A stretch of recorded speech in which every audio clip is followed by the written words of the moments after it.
आता माझा वाढदिवस आहे, तर ज्यांच्यामुळे हे जग मी बघत आहे, त्या माझ्या देवांचाच म्हणजेच माझ्या आई-वडिलांचा आशीर्वाद तर घ्यायलाच पाहिजे, हो की नाही? नमस्कार मंडळी, सुस्वागतम टू माय मिनी ब्लॉग. सर्वात अगोदर आपण घरीसुद्धा केक कटिंग केलेला आहे. छान मस्त असं रेडी होऊन मस्त असे फोटोज काढलेले आहेत. माझे, परीचे, वैभवचे, माझे, आमच्या तिघांचे असं छान असं कॉम्बिनेशन ऑफ फोटोज आणि व्हिडिओज आपण क्लिक केले. त्यानंतर परीचे छान छान असे लाडसुद्धा केले, कारण बड्डे माझा नव्हता, बड्डे परीचा होता. कारण तिला ते स्पेशल फील करून देणं गरजेचं होतं ना.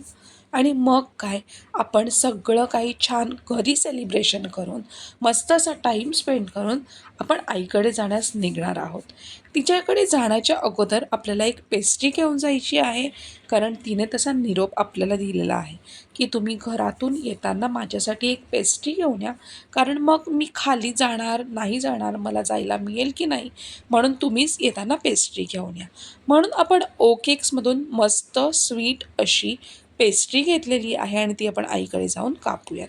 त्याचबरोबर आपण आईसाठी थोडंसं कृष्णामधून स्नॅक्ससुद्धा घेतला आहे. खमण ढोकळा, खांडवी, जिलेबी आणि तिला आवडणारे मेथीचे आणि डिंकाचे लाडू, सो दॅट ती मस्त असा नाश्ता एन्जॉय करेल.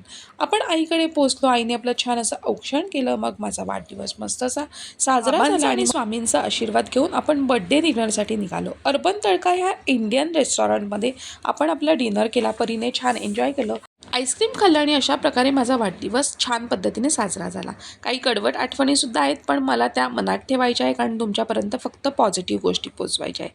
Thanks for watching this vlog. Bye.